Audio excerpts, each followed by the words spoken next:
السلام علیکم۔ ترک ون اردو کی ایک اور نئی ویڈیو میں آپ کو خوش آمدید کہتے ہیں۔ ناظرین، آج کی ویڈیو ہے سلطنت عثمانیہ کی سیریز پر چوتھی قسط۔ ناظرین، آج کی ویڈیو میں ہم آل عثمانیہ کے چوتھے سلطان بایزید یلدرم کا ذکر کریں گے۔ ناظرین، سلطنت عثمانیہ کے چوتھے حکمران سلطان بایزید اول کی زندگی روشن تھی اور ان کا انجام تلخ تھا۔ وہ عثمانی تخت کا چوتھا سلطان تھا اور سلطان مراد اول کا بیٹا تھا۔ بایزید کا مطلب ہے یزید کا باپ، جو معاویہ بن ابی سفیان کا عرفی نام ہے، جسے معاویہ اول کے نام سے بھی جانا جاتا ہے، جو رسول اللہ صلی اللہ علیہ وسلم کے اصحاب میں سے ایک تھے۔ بایزید نے 1387 میں اپنے والد کے ساتھ کرمانی فوجوں کے خلاف جنگ میں شمولیت اختیار کی۔ چونکہ بایزید ایک تیز رفتار اور پرجوش سپاہی تھے اور اسی وجہ سے آپ کو یلدرم یعنی گرج کا خطاب دیا گیا۔ سربیا کی طرف سے کوسوف کی جنگ میں اپنے والد سلطان مراد اول کے شہید ہونے کے بعد وہ 1379 میں میدان جنگ میں ایک ممتاز ریاستی شخص کے ذریعے تخت نشین ہوئے۔ وہ فتح کی خوشی کے بغیر کامیابی کے ثمرات حاصل کرنے کے لیے 1 سال تک رومیلیا میں رہا۔ بڑی سیاسی مہارت سے سربیا کو تباہ کرنے کی بجائے میدان جنگ میں مرنے والے بادشاہ کے بیٹوں سے معاہدہ کیا۔ اس طرح آپ نے سربیوں کے دل کو فتح کر لیا، جس کی وجہ سے سربیا کے لوگ عثمانیوں کے ساتھ اپنی وفاداری سے وابستہ ہو گئے۔ یورپ میں عثمانیوں کی پیش قدمی نے بے چینی کو جنم دیا اور بہیمیا، جو کہ اس زمانے میں ہنگری کا بادشاہ تھا، پوپ سے مدد کی درخواست کی۔ اس پر پوپ نے صلیبیوں کی فوج کو منظم کیا، جس میں ہنگری، فرانسیسی، انگریز، جرمن، ہسپانوی اور ولاچینی 1,30,000 فوجی شامل تھے۔ فوج میں بھرتی ہونے والے تقریباً 60,000 ہنگری فوجی کور میں شامل ہیں۔ فوج کا مقصد رومیلیا سے عثمانیوں کو نکالنے اور مملوکوں سے یروشلم چھیننا تھا۔ صلیبیوں نے نیکوپولس کا محاصرہ کیا، جو اب بلغاریہ کا ایک قصبہ ہے۔ ان کا خیال تھا کہ سلطان بایزید مصر بھاگ گیا ہے، تاہم سلطان کو عثمانی ذہانت کی بدولت ہنگری کے بادشاہ اور بیزنطینی شہنشاہ کے درمیان خط و خطابت سے آگاہ کر دیا گیا تھا۔ اس نے دشمن کی صورتحال کو پوری طرح جان لیا تھا۔ نیکوپولس میں تیزی سے آتے ہوئے اپنے دشمن سلطان بایزید نے ہنگری کے کپڑے پہنے اور اپنے گھوڑے پر سوار ہو کر ناقابل یقین ہمت کے ساتھ عثمانی قلعے کی تہہ تک پہنچا۔ انہوں نے اپنے فوجیوں کی حوصلہ افزائی کی اور ان کی اخلاقی مدد کی۔ اس نے زمین کے حالات کے مطابق 70,000 کی اپنی نظم و ضبط والی فوج تیار کر رکھی تھی۔ ستمبر 1396 میں عثمانی دستوں نے پنسر تحریک کے ذریعے دشمن کی فوج کو پھنسایا، جسے کریسنٹ ٹیکٹ بھی کہا جاتا ہے، اور اسے تباہ کر دیا۔ ڈینیوب پر صلیبی بیڑے غرق ہو گئے، 20,000 لوگ فرار ہو گئے اور 10,000 قیدی کر لیے گئے۔ ہنگری کے بادشاہ اور انگلستان کے بادشاہ ہنری چہارم بھی بامشکل فرار ہو کر خود کو بچانے میں کامیاب ہو سکے۔ ڈینوب میں کودنے والے اپنی بھاری زرہ بختر کی وجہ سے اس وسیع دریا میں ڈوب گئے۔ وینشیوں کی طرف سے 70 بڑے بحری جہازوں میں بھیجے گئے گولہ بارود پر قبضہ کر لیا گیا۔ نیکوپولس میں دشمن سے لیا گیا مال غنیمت اتنا زیادہ تھا کہ اناتولیا اور رومیلیا میں بہت سے خیراتی کام کے لیے استعمال آ سکے، جس کا 5واں حصہ سلطان کے حصے میں آیا۔ صلیبیوں کی شکست کی خبر یورپ میں بم کے گولے کی طرح گری۔ قیدیوں کے لیے ایک اعلیٰ نجات کا تاوان لیا گیا تھا۔ سلطان بایزید نے آخری دن ان اسیروں کے لیے ضیافت کی، جنہوں نے دوبارہ کبھی اس کے خلاف تلواریں نہ کھینچنے کی قسم کھائی۔ عالم اسلام میں فتح کا جوش و خروش سے استقبال کیا گیا۔ سلطان بایزید کے نام اپنے مبارکبادی خط میں قاہرہ کے عباسی خلیفہ نے انہیں سلطان اکل روم کے نام سے مخاطب کیا۔ حقیقت یہ ہے کہ سلطان نے ہنگری کو فتح کرنے کی کوشش ہی نہیں کی، جو بے دفاع رہا۔ اس بات کا ثبوت ہے کہ اس نے ایک شاندار پالیسی کی پیروی کی اور ڈینوب کے گرد و نواح کے علاقوں کو مضبوط کیے بغیر ان زمینوں پر قبضہ نہیں کرنا چاہتے تھے۔ سلطان کی عدم موجودگی کا فائدہ اٹھاتے ہوئے اناطولیہ کی چھوٹی ریاستوں نے کرمانیوں کی قیادت میں عثمانیوں کے خلاف اتحاد قائم کیا۔ نتیجتاً سلطان بایزید نے بغیر کسی مزاحمت کے ساروخانیوں جرمانیوں سلطنت کی زمینوں کو فتح کر لیا۔ سلطان بایزید نے فضل و کرم سے ان سلطنتوں کے سابقہ لوگوں کو مختلف جگہوں پر گورنر مقرر کیا۔ کرمانیوں کی سرزمین کے بعد قدئی برہان الدین کی سرزمین فتح کر لی گئی۔ ملاتیہ کو مملوکوں سے لیا گیا تھا اور ذوالفقار بیلک کو بھی عثمانی حکومت کے ساتھ تسلیم کر لیا گیا۔ سلطان بایزید بازنطینی سلطنت کے ساتھ خوشگوار تعلقات رکھنا چاہتے تھے، لیکن انہوں نے ہر بار صلیبیوں کے ساتھ اتحاد کیا، جس کی وجہ سے سلطان نے بازنطینی سرزمین کا 4 بار محاصرہ کیا۔ ہر محاصرے کو دوسرے خطرے سے بچنے کے لیے روک دیا گیا۔ قسطنطنیہ میں 700 گھروں پر مشتمل مسلمانوں کا 1/4 حصہ تھا، جس کی اپنی مسجد اور دربار تھا۔ سلطان بایزید نے ان محاصروں کے دوران شہر کو ناکہ بندی میں رکھا۔ سلطان کی طرف سے شہر کے 4تھے محاصرے کے دوران اسی لمحے ایک غیر متوقع قوت بازنطینیوں کی مدد کے لیے داخل ہوئی۔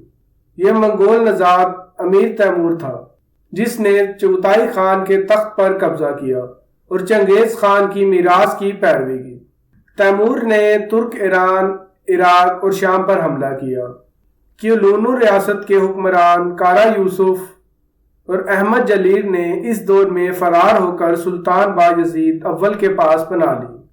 تیمور چاہتا تھا کہ سلطان بایزید ان دونوں حکمرانوں کو اس کے پاس واپس بھیج دے۔ اس کے علاوہ اس نے یہ بھی مطالبہ کیا کہ سلطان کے بیٹوں میں سے ایک کو یرغمال بنا کر بھیجا جائے اور مشرقی اناطولیہ کو اس کے سابق مالکان کو واپس کر دیا جائے۔ سلطان نے ان مطالبات سے انکار کر دیا اور یہ واقعہ امیر تیمور کے لیے سلطان بایزید کے خلاف جنگ چھیڑنے کا بہانہ بن گیا۔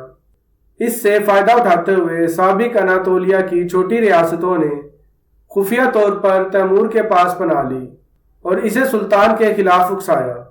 سلطان بایزید مملوکوں کے ساتھ اتحاد قائم نہیں کر سکے، جن کے ساتھ سرحدی تنازع کی وجہ سے آپ کی پہلی جھڑپ ہو چکی تھی۔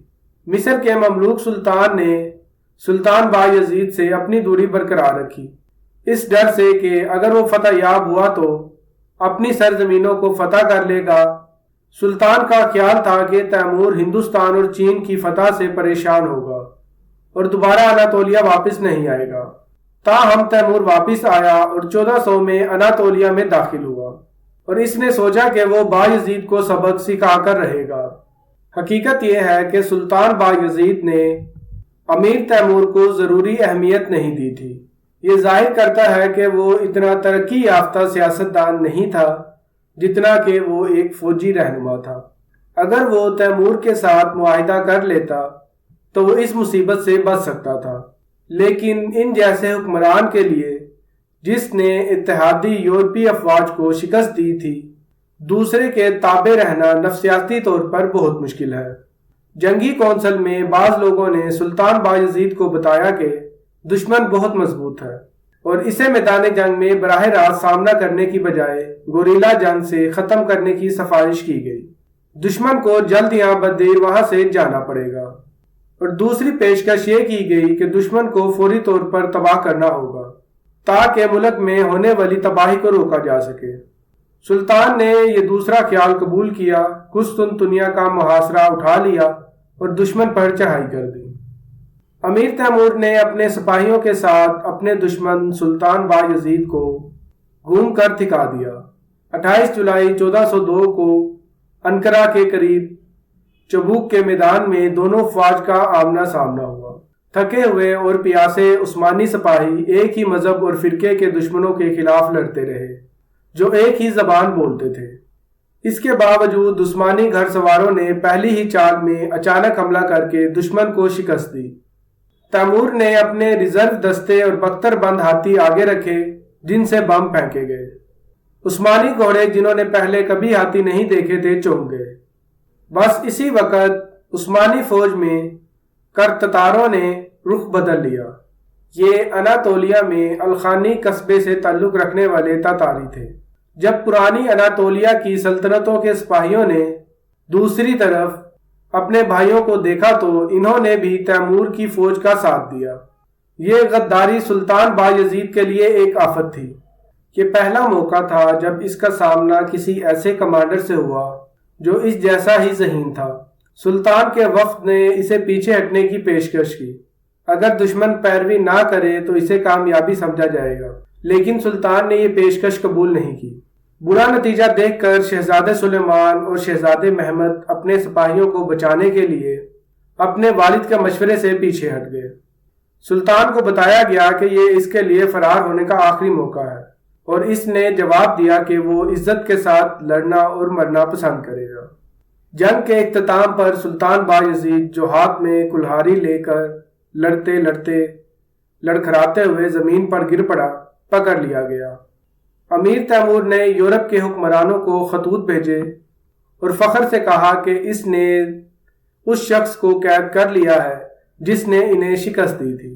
انقرہ کی جنگ، جس میں 1,20,000 عثمانی سپاہیوں نے تیمور کے 3 لاکھ سپاہیوں کے خلاف 15 گھنٹے تک جنگ لڑی، قرون وسطیٰ کی سب سے بڑی میدانی جنگ ہے۔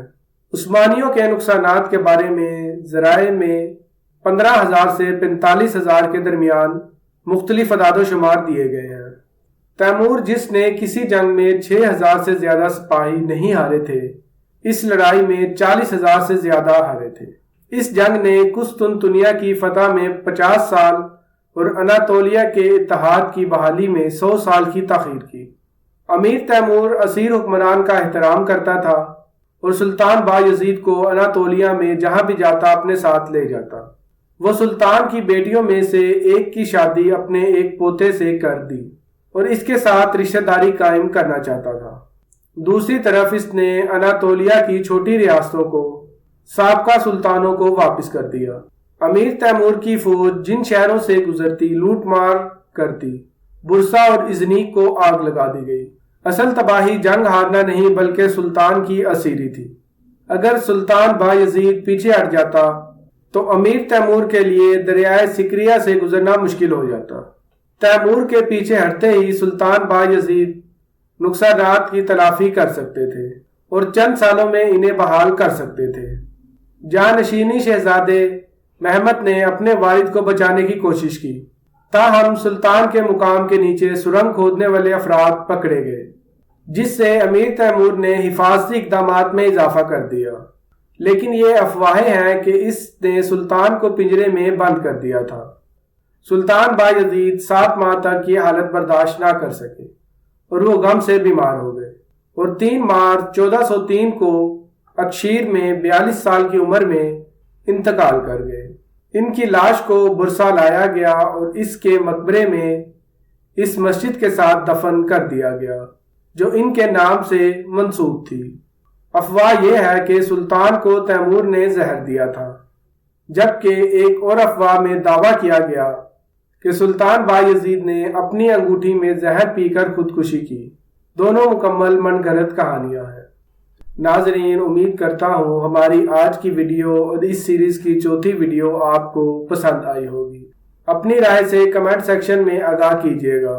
ناظرین، اگر آپ ترکی کے تمام تاریخی ڈرامے اردو ترجمے کے ساتھ دیکھنا چاہتے ہیں تو اپنے موبائل یا لیپ ٹاپ میں موجود پلے اسٹور پر مکی ٹی وی آفیشیل ایپ لکھیں اور اسے ڈاؤن لوڈ کریں۔ اس ایپ میں آپ کو تمام تاریخی ڈرامے اردو ترجمے کے ساتھ ملیں گے۔ ناظرین، اگر آپ ہمارے چینل پر نئے ہیں تو ہمارے چینل کو سبسکرائب کریں اور ساتھ لگے بیل آئیکن پر بھی کلک کریں تاکہ ہماری ہر آنے والی ویڈیو سے باخبر رہ سکیں۔